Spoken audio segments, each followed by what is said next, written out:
കൊണേശനിട്ട് കൊട്ടി Shibu baby John.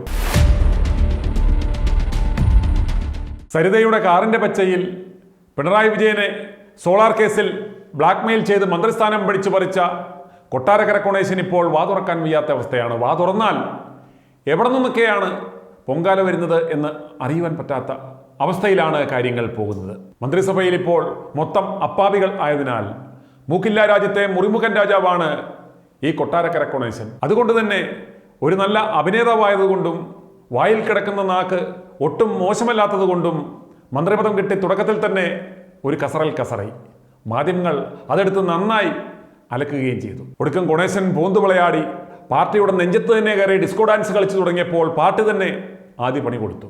അതോടെ KSRTCയിലെ ആ ചാട്ടമങ്ങ് നിന്നു. അതുപോലെ പത്മജ കോൺഗ്രസ് വിട്ട് BJPയിൽ ചെന്ന് കയറിയപ്പോൾ രാഹുൽ മാങ്കൂട്ടം ഒരു പരാമർശം നടത്തിയപ്പോൾ അതിൽ പിടിച്ച് ഒരു ഷോ നടത്തുവാൻ ശ്രമിച്ചപ്പോഴും നാട്ടുകാർ കയറി കൊട്ടാരക്കര കൊണേശൻ്റെ നെഞ്ചത്ത് പൊങ്കാലയിട്ടു.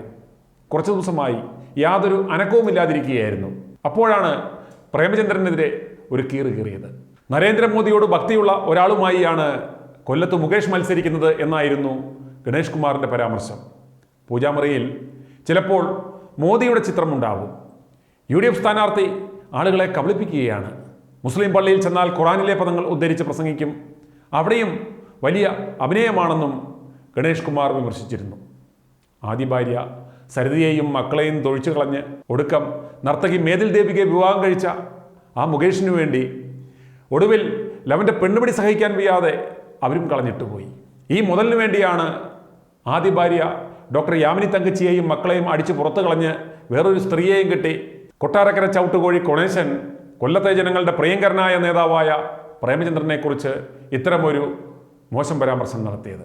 അതിനെതിരെ കുറുക്കിക്കൊള്ളുന്ന മറുപടിയുമായാണ് RSP സംസ്ഥാന സെക്രട്ടറി ഷിബു ബേബി ജോൺ രംഗത്തെത്തിയത്. ഗണേഷ് കുമാറിൻ്റെ ശ്രദ്ധ കിടപ്പുമുറിയിൽ നിന്ന് പൂജാമുറിയിലേക്ക് മാറിയത് നല്ല കാര്യമാണെന്നും അതുകൊണ്ട് തന്നെ ഇനി നിരവധി കുടുംബങ്ങൾക്ക് മനസ്സമാധാനമുണ്ടാകുമെന്നും ഷിബു ബേബി ജോൺ പരിഹസിച്ചു. താൻ വർഗീയവാദിയാണെന്നുള്ള പരാമർശം മറുപടി അർഹിക്കുന്നില്ലെന്നും കേരളത്തിൽ മത്സരം UDFും LDFും തമ്മിലാണെന്നും അദ്ദേഹം പറഞ്ഞു. പൂരപ്പാട്ടിന് കൊണ്ടുപോകുന്നവർ അവരുടെ പണി ചെയ്യുമല്ലോ. ഗണേഷ് കുമാർ അയാളുടെ പണി ചെയ്തു. മുഖ്യമന്ത്രി അത് കേട്ട് ആസ്വദിച്ചു. അത്രമാത്രമേ പറയാനുള്ളൂ എന്നും അദ്ദേഹം പറഞ്ഞു. ഗണേഷ് കുമാർ ഞങ്ങൾക്കൊപ്പം ഉണ്ടായിരുന്ന കാലത്തെ കഥകൾ പറഞ്ഞാൽ അത് നനച്ചാലും കുളിച്ചാലും തീരില്ല. അതുകൊണ്ട് അതിലേക്ക് പോകുന്നില്ല. കൊല്ലം പാർലമെൻറ്റ് മണ്ഡലത്തിൽ നിന്ന് UDF മികച്ച വിജയം നേടാനാവും. കേരളത്തിൽ മത്സരം UDFും LDFും തമ്മിലാണ്. UDFിന് അനുകൂലമായ അന്തരീക്ഷമാണുള്ളതെന്നും ഷിബു ബേബി ജോൺ പറഞ്ഞു. ഒരു കാര്യം പറഞ്ഞിട്ട് എനിക്കതിൽ വളരെ പോസിറ്റീവായിട്ടാണ് ഞാൻ കണ്ടത് ഗണേശൻ്റെ ആ പറച്ചിൽ. കാരണം കിടപ്പുമുറിയിൽ നിന്ന് ഗണേശൻ്റെ ശ്രദ്ധ പൂജാമുറിയിലേക്ക് മാറി എന്നുള്ളത് ഒരു നല്ല കാര്യമാണ്. ഒത്തിരി കുടുംബങ്ങളിൽ സമാധാനം ഉണ്ടാകും. ഗണേശനും ആ നിലയിലേക്കുള്ള ഒരു നല്ല മാറ്റം വന്നിട്ടുണ്ട് എന്നുള്ളത്. പിന്നെ എന്നെക്കുറിച്ച് വർഗീയവാദിയാണ് എന്ന് അദ്ദേഹം പറഞ്ഞത് എനിക്കതിന് മറുപടി അർഹിക്കുന്നില്ല. ഞാൻ എന്താണെന്നുള്ളത് ഈ നാട്ടിലെ ജനങ്ങൾക്ക് അറിയാവുന്നതാണ്. എന്താണേലും എനിക്കൊരു പൈതൃകമുണ്ട്. ആ പൈതൃകത്തിൽ നിന്ന് വ്യതിചലിച്ച് ഞാൻ ഇതുവരെ പോയിട്ടില്ല. തെരഞ്ഞെടുപ്പിൽ ജയപരാജയങ്ങളുണ്ടാകും, പക്ഷേ ആ പൈതൃകം വ്യതിചലിച്ച് ഞാൻ പോയിട്ടില്ല എന്നാണ് എൻ്റെ വിശ്വാസവും. നിങ്ങളും കാണുന്നത് എങ്ങനെയാണെന്നാണ് എൻ്റെ വിശ്വാസം. അതുകൊണ്ട് ഞാൻ കൂടുതൽ പറയുന്നില്ല അതിനെക്കുറിച്ച്.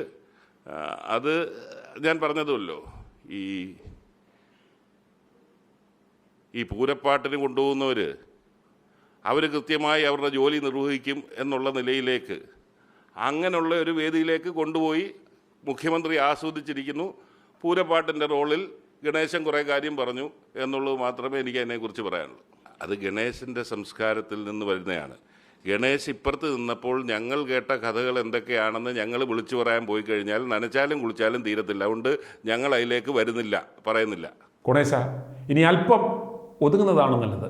പഴയതുപോലെ കളികളൊന്നും നടക്കില്ല.